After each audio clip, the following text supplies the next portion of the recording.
The monster in the shadows. The moon was silent. Dark, cold winds blew over the sharp black rocks. The sky was filled with stars, but no one was watching them. No one, except her. Corexa sat alone in a deep cave. Her tall figure, 10 feet high, was wrapped in old silver armor, now cracked and dirty. Her skin glowed faint blue in the dark, and her eyes, once full of hope, now only held pain. She was not always like this. Once Corexa had lived among her people, the Varelians, a proud and powerful alien race, but she was different, taller, stronger. Her mind worked in strange ways. She was kind, curious, and peaceful, but her people feared her. They called her the Mutation. They said she was dangerous, and so they cast her out. They sent ships to chase her. They set traps to kill her. Her own family turned their backs. She escaped to this forgotten moon, far from every planet. No one lived here, no one came here. At least that's what she thought, until today. A loud boom echoed in the sky. Corexa stood quickly, her sharp hearing catching the sound of metal ripping and engines screaming. Something was falling. Fast. Through the cracks in the cave wall, she saw fire in the sky. A human ship. A small exploration craft. It spun, out of control, and crashed into the valley just a mile away. She watched from a distance. Smoke rose. Fire spread across the rocks. For a moment, nothing moved. Then, a figure crawled out of the broken ship. It was a human, a male, medium height, brown hair, wearing a white and gray suit. He was bleeding from his head and limping, badly. He looked around, weak and confused. His helmet was broken. Corexa's heart beat faster. She had not seen a living being in months. She moved back into the cave shadows. What if he was a soldier? What if he had come for her? But he looked hurt, lost, alone, just like she once was. She remembered the day they left her on this moon. Her ship was damaged, her leg was broken, and no one came to help. Not one hand was offered to her. Not even a goodbye. Corexa looked at the man again. He was crawling now, trying to reach a small metal box from the ship. Maybe a medical kit. He fell down. A voice inside her mind whispered, "He will die if you don't help." Another voice said, "He is human. He will fear you. He will hate you, just like the others." She stood frozen. Her claws tapped against the rock floor softly. Her breath was slow but heavy. She felt the cold wind touch her skin, and the pain in her legs still reminded her of the exile, but this was different. He was different. She made her choice. Corexa stepped out of the shadows. Her tall body moved slowly into the open, her glowing blue skin bright under the moonlight. Her long black hair flowed behind her. She raised both hands, to show she meant no harm. The human, Captain Ethan Blake, saw her and froze. His eyes went wide. He pulled out a small weapon, but his hand shook. He had never seen anything like her, not in books, not in war, not even in nightmares. "Please," she said in a soft, broken voice. "Not enemy." Her voice was deep but calm. Ethan stared at her. His mind screamed danger, but his heart felt something strange. Her face, though strong and strange, looked sad. Her eyes looked kind. Who are you?" he asked, still breathing hard. Corexa didn't answer right away. She simply stepped closer carefully. Then she knelt beside him, gently took the medical kit and opened it. Ethan didn't stop her. He let her help. The silence returned, but now it was not lonely. Fear and Fire Captain Ethan Blake didn't know if he was dreaming or dying. A 10-foot-tall alien knelt beside him, her glowing skin lighting up the smoke and ash around them. Her touch was surprisingly gentle. Her long fingers opened the metal medical kit with care, like she had done it before, many times. Ethan's heart pounded. Everything in his training told him to be afraid. Unknown life form, no backup.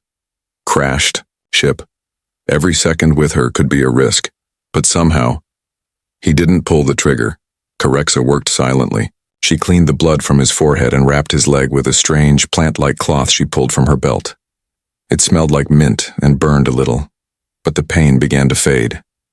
Ethan finally found his voice. "What are you?" Corexa paused. She looked at him with sad eyes, then simply said, "Outcast." That word hit hard. Before he could ask more, a distant roar thundered across the valley, not from the wind, something mechanical. Corexa's head snapped up. Ethan sat up halfway, wincing. What was that? She stood slowly, scanning the sky. Her glowing eyes narrowed. Not good. Not alone. Then Ethan saw it. Blinking lights, in the sky. 3 small black ships coming fast. Sharp wings. No human markings. Corexa pulled him to his feet with shocking strength. Inside. Now. Ethan limped beside her as she led him into her cave, deep into the mountain wall through twisting tunnels of black stone. The deeper they went, the warmer it became. Glowing crystals lit the path. "Who are those ships?" he asked. Corexa didn't stop walking. "Hunters. Varelian scouts." "Your people?" She gave a short nod. "They come to finish what they started." Ethan felt a chill that had nothing to do with the cold. "They're hunting you?" She turned, her face filled with something between rage and sorrow. "They fear what I am. Not monster, not weapon, something in between." Before he could reply, an explosion shook the cave. Rocks fell behind them. Dust choked the air. "They found us," she said. Meanwhile, outside the cave, the lead Varelian scout, a tall soldier in sharp black armor, stepped onto the burned landing site. His name was Commander Rail. His eyes scanned the crashed human ship. "Heat signature inside," one of his officers said. Rail nodded. "Prepare the pulse rifle. The outcast is near. Kill anything that moves." Back in the cave, Corexa opened a hidden stone door. Inside was a chamber filled with strange items. Alien weapons, maps drawn on metal, glowing orbs floating in glass. Ethan looked around, stunned. This is your home?" "Only hiding place," she replied. She pressed her hand to the wall. A low hum echoed as a hidden panel opened, revealing a weapon, long, sharp, glowing green. It looked alive. "I don't want to fight," she said quietly. "But I will." Ethan stepped forward. "Why are they so afraid of you?" She looked at him. "Because I'm not like them. I think. I feel. I refused to kill during the wars. I refused to follow blind orders. They called me broken. They said mercy was a virus." Ethan's eyes softened. "So they turned on you?" Corexa nodded. "Once. Exile or death. I chose exile. But they don't allow survival." Another explosion shook the cave. Ethan grabbed a small blaster from the wall. "Then let's give them something to be afraid of." Corexa looked at him surprised. "You trust me?" He smiled slightly despite the fear in his gut. "You could have killed me 10 times already. Instead, you saved my life." She tilted her head. "Strange human." Ethan chuckled. "Takes one to know one. The battle begins." They took defensive positions as the Varelian soldiers broke through the outer cave wall. Green energy bolts flew through the air. Ethan returned fire, ducking behind rock. "These guys don't mess around." Corexa leapt over the stones with grace and power, her blade slicing through the air. She moved like a ghost, silent, deadly, fast. But there were too many. "Fall back," Ethan shouted. "We'll get pinned here." Corexa reached into the floor and pulled up a glowing sphere. "This will seal the tunnel, but once I use it, there's no going back." "Do it!" She slammed the sphere into the ground. A bright light filled the chamber. The walls shook, then collapsed behind them, blocking the path. Silence. Only their heavy breaths echoed. They were safe. For now. Moments later, in a hidden chamber, Ethan leaned against the wall, sweat dripping down his face. Carexa walked toward a smaller tunnel. There is one path left, a place deep underground. Safe. For now. He followed, limping. Where does it go? He asked. To the old ruins, she said. Before the Varelians, before war. Sounds charming, he said dryly. But as they walked deeper, the temperature dropped. The air grew thick with fog, and strange carvings lined the walls, tall figures with glowing eyes and ancient weapons. Ethan stopped. What is this place? Carexa turned to him. This was where I learned what I am. Ethan stared at the walls. Symbols, stories, a prophecy. What do you mean? She stepped closer. The Varelians feared me because I was different, but they didn't realize. I was born with something older, something hidden in our bloodline, something not of this world. A cold wind blew, and, now, she whispered, they fear what will happen when that power awakens. Ethan's eyes widened. You're not just an outcast, are you? Carexa's voice dropped. No, I'm the key to something much bigger.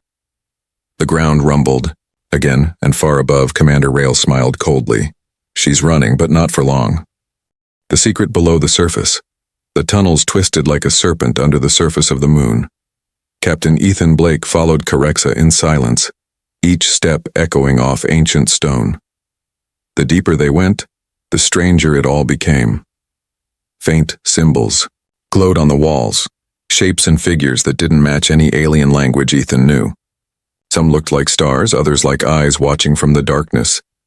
What is this place? He finally asked. Carexa slowed, her long fingers tracing a mark that looked like a sun split in half. This is older than my people, she said. Older than the wars. Older than the exile. This is where truth sleeps. Ethan frowned. You said you were different, that they feared you. Is this where it started? She looked back at him. No. This is where it ends.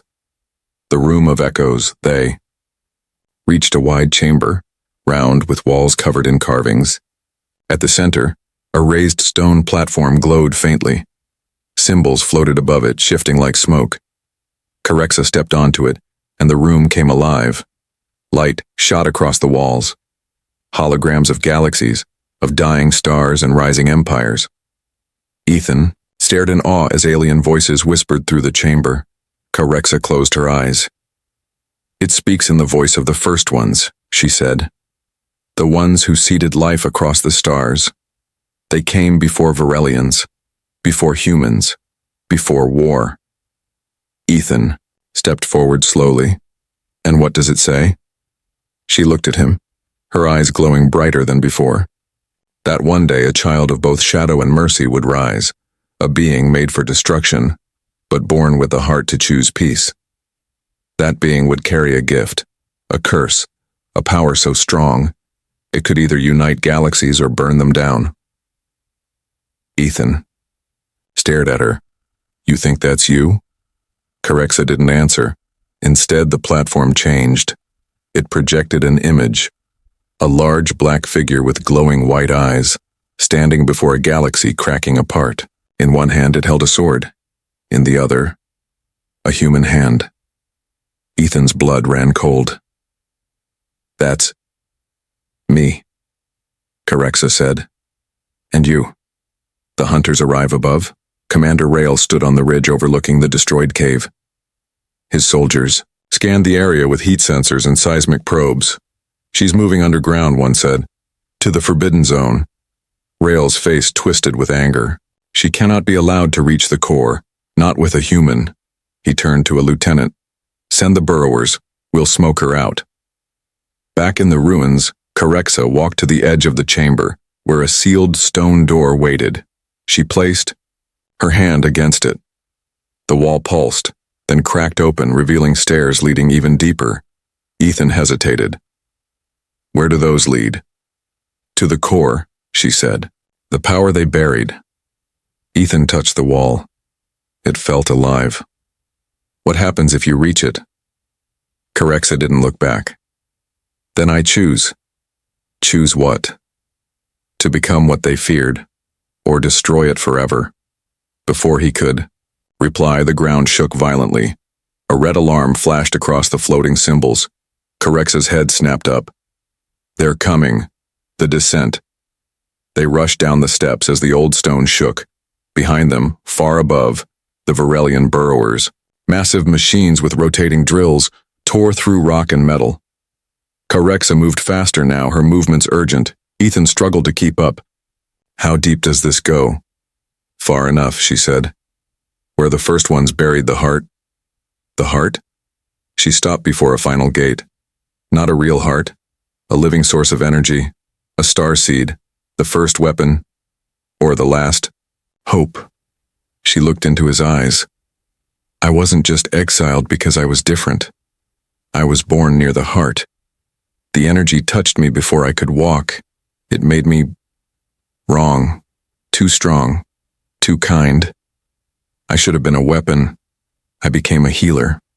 Ethan breathed slowly. And now they want to erase you. They want the heart, but it won't let them touch it. Only I can. The core chamber. The gate opened. What lay beyond stunned Ethan into silence. A massive cavern opened before them, glowing red and gold. Floating in the center was a pulsating orb like a miniature sun, held in place by ancient metal tendrils. The energy crackled in the air like electricity and wind combined. Corexa stepped forward, trembling. Her body glowed brighter with every step. Ethan could feel her pulse from across the room. Suddenly, the walls exploded behind them. Rael and his soldiers stormed in. Stop her, Rael shouted. Kill the human. Ethan fired back, ducking behind a pillar. Corexa, go. I'll hold. Them. But Corexa didn't move. The heart was glowing too brightly now, its light swirling into her chest. Rael aimed his weapon. You touch it and I end him. Corexa looked back at Ethan. For a second, time froze. He was bleeding again. He was tired. He was human. But he smiled. Do it. Don't let them win. She screamed, not in pain, but something deeper, like a storm finally breaking free. Then she touched the heart. Everything changed, light exploded from the orb. Rael's weapon melted in his hand. Soldiers were thrown back like leaves in a storm. Ethan shielded his eyes as gravity bent. Light twisted and the entire cavern seemed to breathe. When it was over, Corexa stood tall, her body glowing like a star. Her eyes had changed, she was still her, but something more now. Rael lay unconscious. Ethan stood slowly. Are you okay? Corexa looked at her hands. I chose mercy. The heart began to dim, now silent, sleeping again. Later, they stood at the mouth of a new tunnel. Corexa looked back one last time. It's over for now. Ethan limped beside her. What now? She gave a soft smile. Now I walk with someone who sees the beauty in the monster.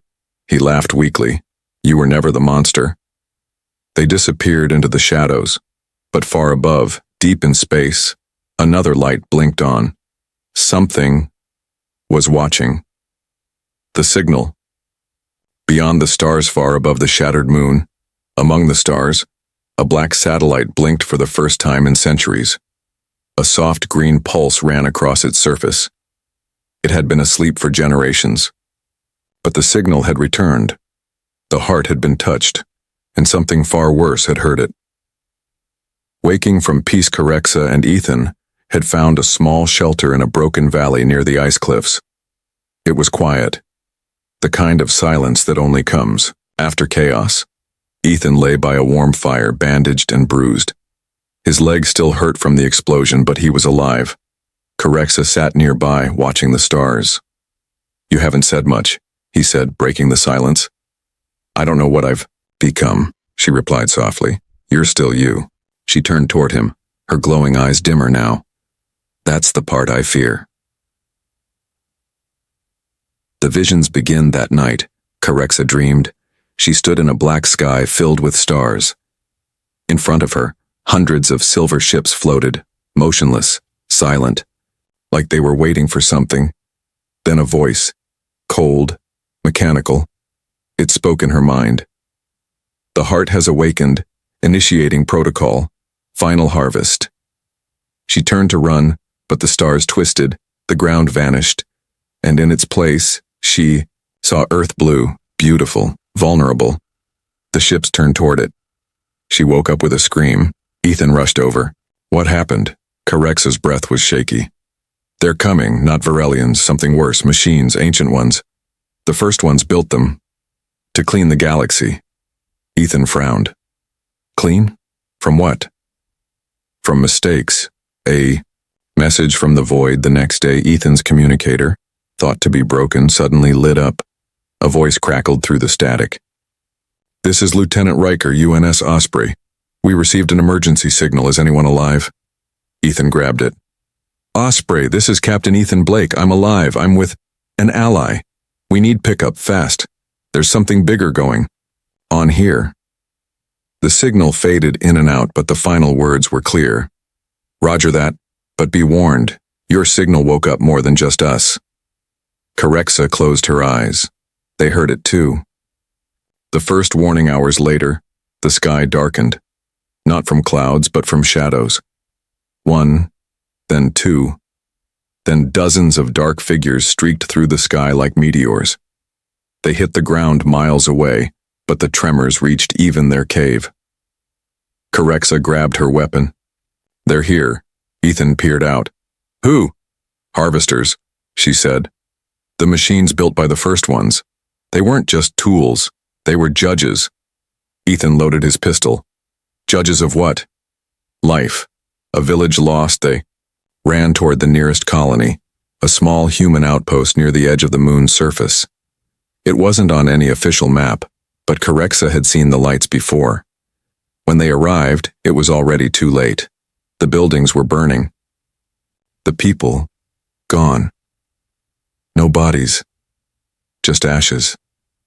Corexa dropped to her knees. Ethan looked around, then spotted something.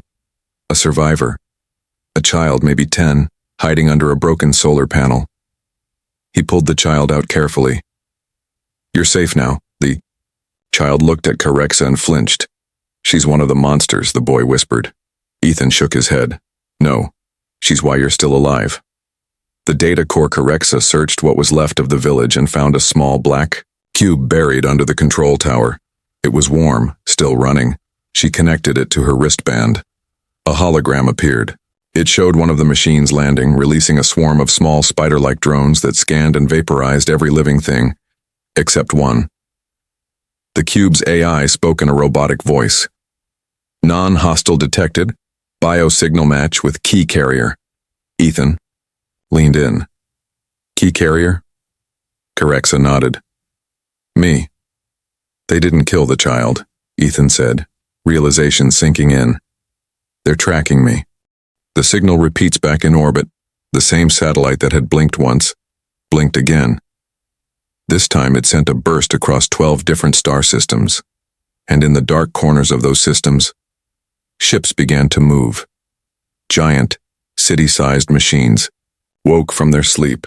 They turned toward one place. Earth. Return to the core. Corexa made a decision. We have to go back, she said. To the core. Ethan blinked. We barely made it out. Why go back? To shut it down. The heart's pulse is what's calling them. If I conceal it, maybe we can stop the signal. Ethan didn't like it, but he saw no other choice. He touched her arm gently. If something happens to you, I've already been called a monster. If I don't act, I'll become one. The final descent, again. They descended into the ruined tunnels again, the path more dangerous now. Drones crawled across the walls. Machines watched from the shadows. Corexa moved fast, her body glowing faintly. The heart was reacting to her presence once more. They reached the core chamber. The heart was different this time. Darker, its pulses irregular, angry. Corexa stepped forward, but a new voice rang out. You do not belong. From the far side of the chamber, a new being appeared. It was half machine, half organic, taller than Ethan, with eyes like molten gold. "Who are you?" Ethan asked, aiming his gun. The being answered, "I am the Arbiter, first of the cleaners. You woke the signal. You carry the error. You will be corrected." Corexa stepped forward. "Try." The Arbiter's judgment in the glowing chamber of the ancient core. Tension filled the air like heavy fog. Corexa stood still, facing the massive golden-eyed creature. The Arbiter, half machine, half organic. A being not born but built, for judgment, for cleansing. Ethan's hand hovered near his weapon, but he knew it was useless. This was beyond bullets. Corexa whispered without turning, "Don't shoot. It will only provoke him." The Arbiter's voice echoed again, deep and emotionless. "You carry forbidden code. The heart recognizes you. That must not be." Corexa narrowed her glowing eyes. "Because I'm not like the others? Because you were meant to be erased." Ancient truths revealed. Ethan looked between them. "Erased? Why? What is she to you?" The Arbiter's head turned slowly toward him. "She is a leftover, a failed experiment of the first ones. Her DNA carries both organic evolution and artificial anomalies. She is not pure." Corexa's fists clenched. "You think that makes me dangerous?" "It makes you unacceptable." The walls of the chamber began to shift. Large stone doors closed behind them. The heart pulsed brighter, reacting to Corexa's presence. Suddenly, holographic images burst into the air. Memories, scenes from long ago. Corexa as a child crying under the stars, her people whispering, turning away from her. Then, scientists, needles, machines, a secret experiment. Corexa gasped. "No, I wasn't born like this." The Arbiter answered coldly, "You were made. A hybrid, a potential key. But keys can also unlock ruin." Fight or fall without warning, the Arbiter raised one hand, and a shockwave blasted out. Corexa flew back, slamming into the core wall. Ethan fired his weapon uselessly. The shots bounced off the Arbiter's armor like rain on metal. The Arbiter advanced. "You should not exist." Corexa pushed herself up, eyes burning now. "No," she growled. "I was made to survive." She leapt forward, claws glowing, striking with speed that made Ethan's jaw drop. Sparks flew. The two titans clashed. Ethan ran to the console near the heart. Its controls were strange, but something on the screen pulsed red, override signal. He hesitated. What if this brings more of them? But then he remembered the child back in the ruins. The village turned to ash. He pressed it. The shattered code Corexa and the Arbiter's fight shook the entire chamber. He struck with machine precision, predictable, cold, but Corexa fought with emotion, with instinct, with heart. She ducked, under a blade-like arm, and slashed upward. Cutting deep into his chest, the Arbiter stumbled. "You fight like them," he said. Corexa growled. "No, I fight like me." Ethan shouted, "Corexa, something's happening." The heart pulsed violently. Suddenly, the Arbiter froze. He looked toward the heart and spoke in a glitching voice. "Unknown signal. Corrupted command. System reset. Failed." His body jerked once, then dropped to one knee. Corexa didn't wait. She launched one final punch, straight into his chest. The Arbiter exploded in a flash of light, metal, and dust. But the victory wasn't clean. The heart dimmed. But only for a moment. Then, a deep red light glowed from its core. Corexa stepped back. "It's changing." Ethan read the screen. His voice dropped. "It's sending a new signal." Corexa stared at it. "I didn't shut it down. I activated the next stage." The gathering storm above them, far in space. More ancient machines began to stir. They floated like silent giants in the darkness. But this time, they were not alone. Something larger emerged from behind a black planet. A moon-sized ship made of living metal. It opened like a flower, revealing thousands of smaller vessels within. A voice spoke into the universe, low and terrible. Heart reactivated. Key carrier confirmed. Begin Phase 2. Escape from the core back on the moon. Corexa grabbed Ethan's arm. We have to run. Now. They raced through the shaking tunnels. The core was collapsing. Machines crawled from the walls, new ones freshly birthed by the heart's command. Ethan fired wildly, covering Corexa as she tore through the attackers. I thought we beat that thing, Ethan shouted. We only defeated the judge, Corexa replied. The real enemy is coming. Outside, their ship was damaged, but functional. Corexa helped Ethan inside, then slammed the hatch closed. Engines roared. They lifted off just as the core chamber collapsed in a cloud of fire and ash. A message. Across the stars from space, Corexa activated a hidden beacon, one only she knew existed. I'm sending a warning, she said. To Earth, to the other worlds. They have to prepare. Ethan leaned in. What will they do? She looked out the window, her face hard. They'll either unite or fall. The beacon fired a narrowband signal into the void. It read, Heart has been reactivated. First machines awakening. Target, Earth. Defense protocol needed immediately. Codename, Arcfall. Ethan's decision as they drifted in orbit, silent for a while. Ethan finally spoke. I don't know what happens next, but I'm with you. Corexa turned toward him. You trust me? After what I am? He gave her a small smile. You're not a monster. You're the reason I'm still alive. She looked down. They'll come after me. Let them, Ethan said, but they'll find I'm standing with you. Earth's last line. The fate of Earth begins to unfold.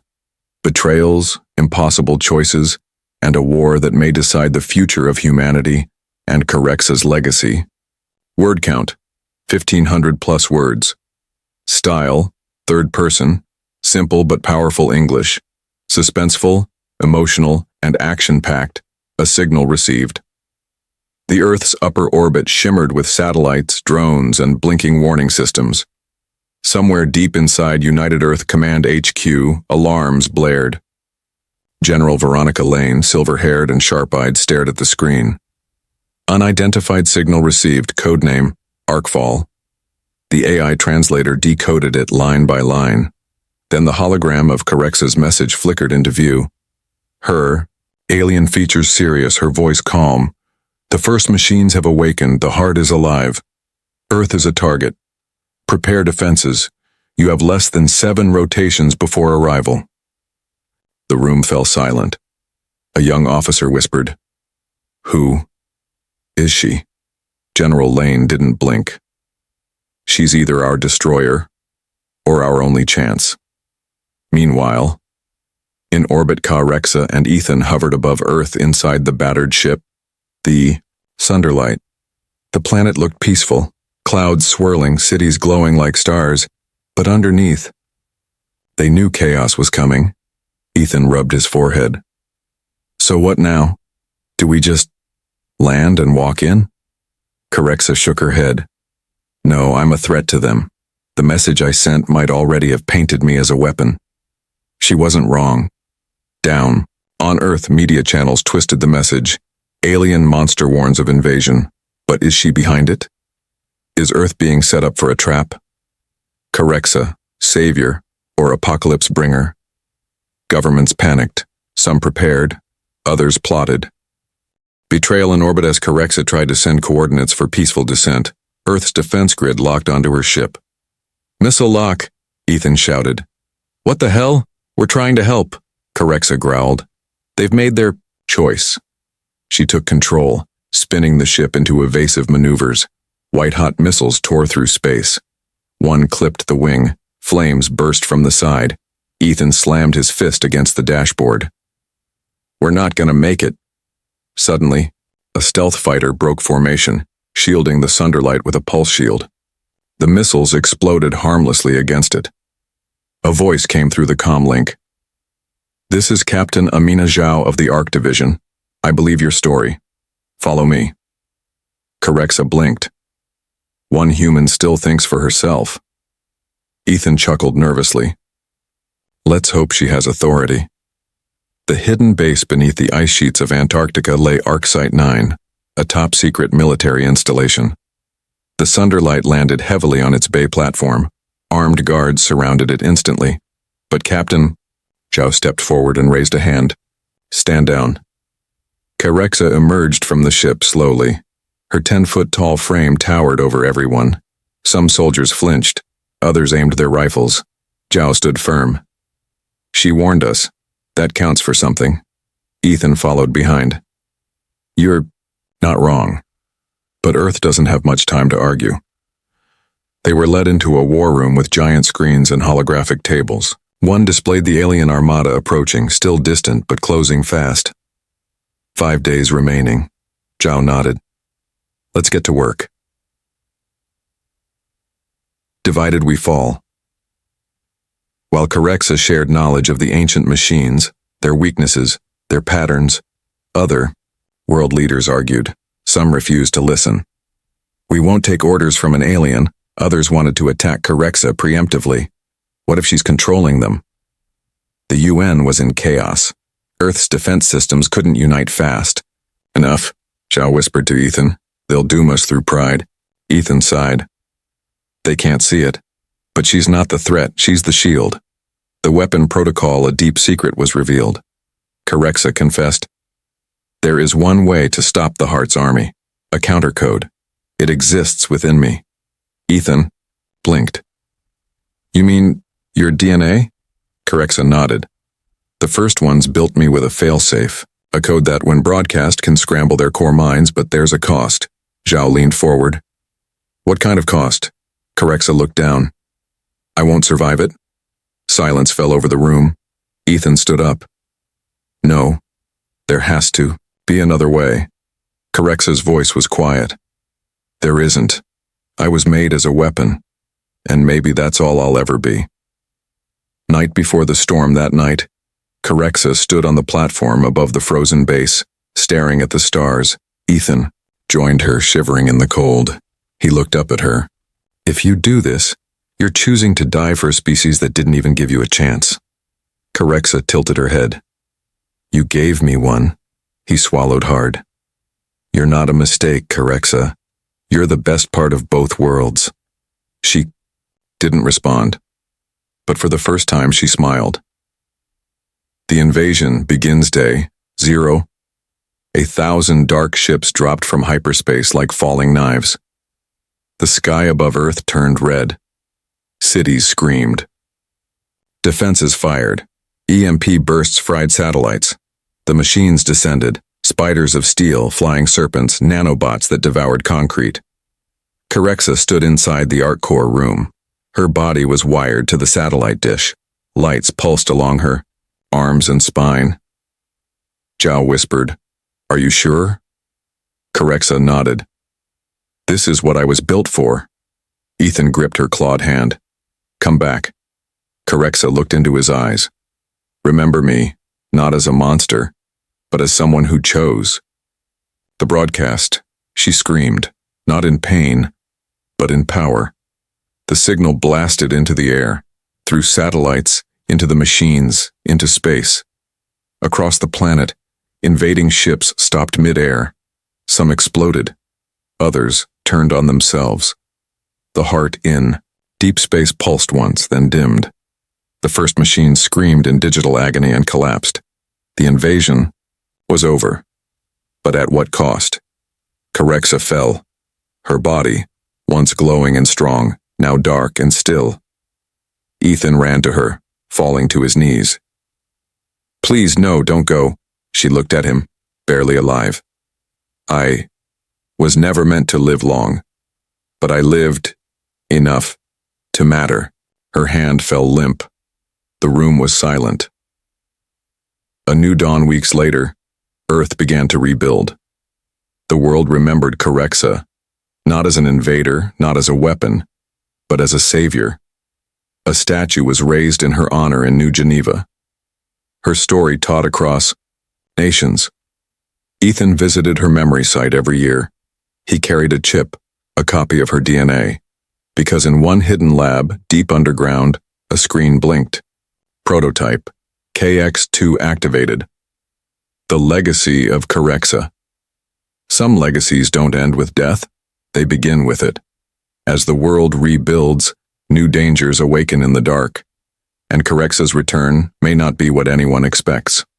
Word count, 1600 plus style, third person, simple English, suspenseful, powerful, emotional 1 year later, New Geneva. The skies were calm, Earth had changed.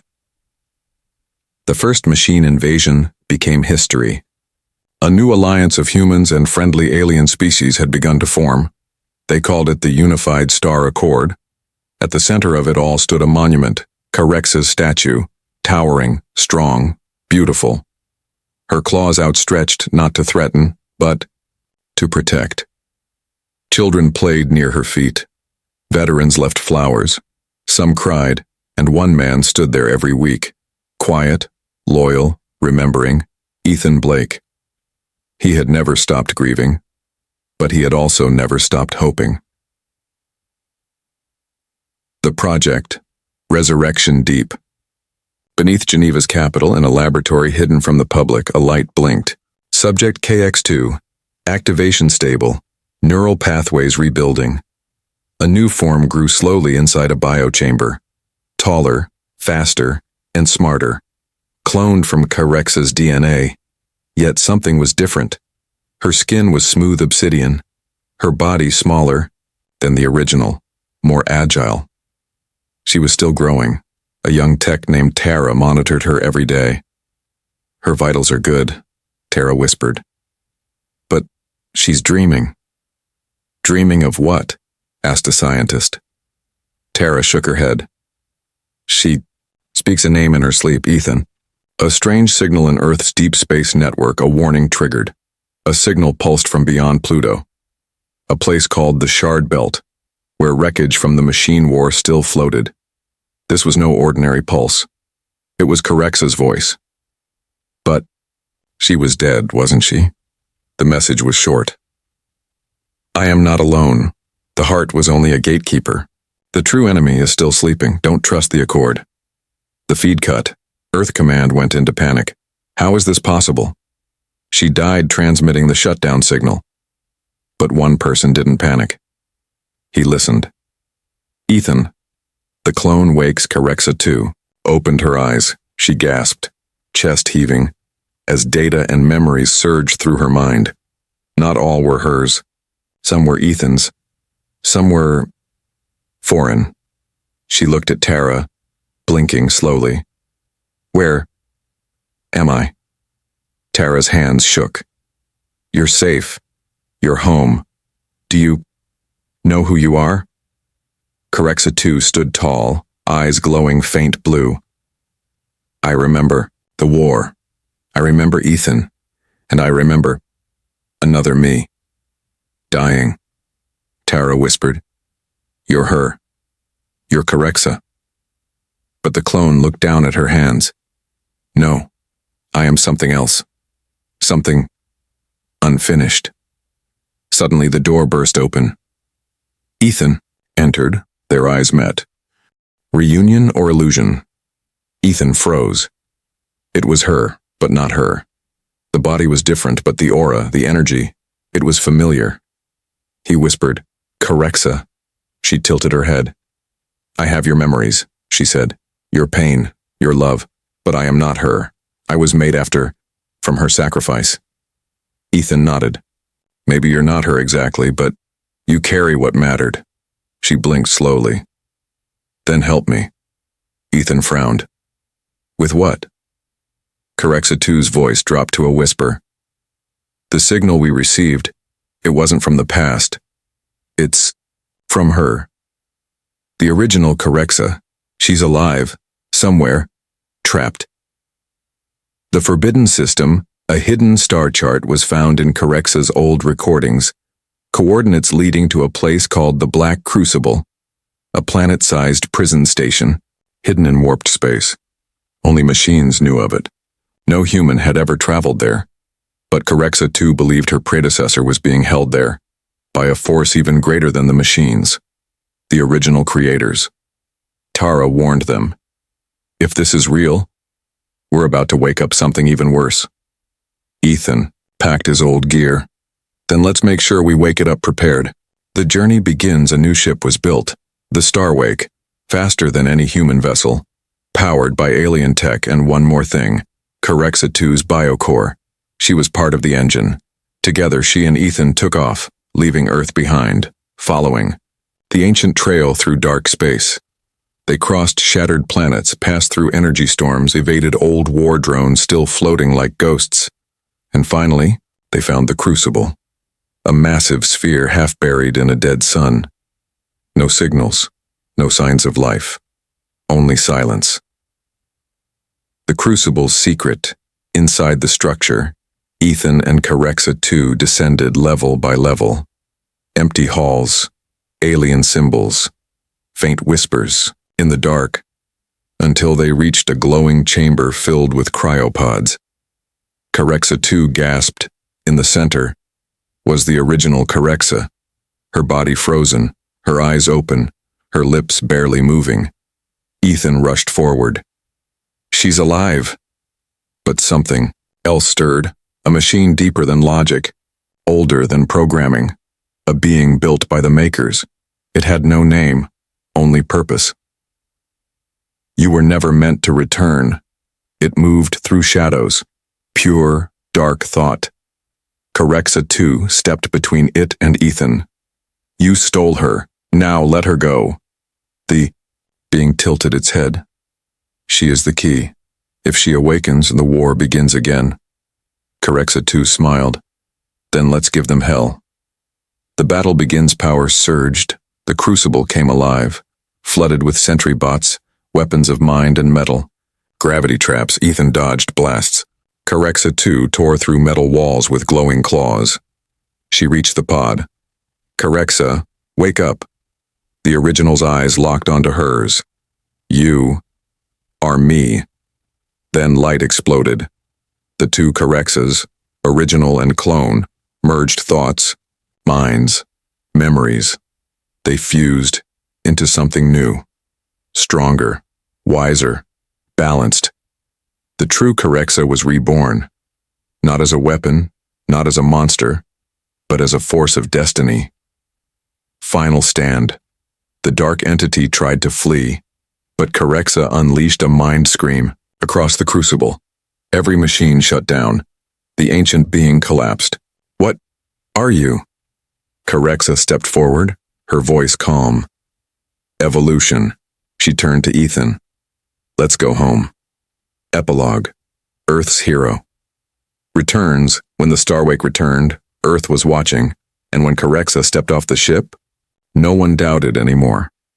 She was the bridge between worlds, not just between alien and human, but between fear and hope.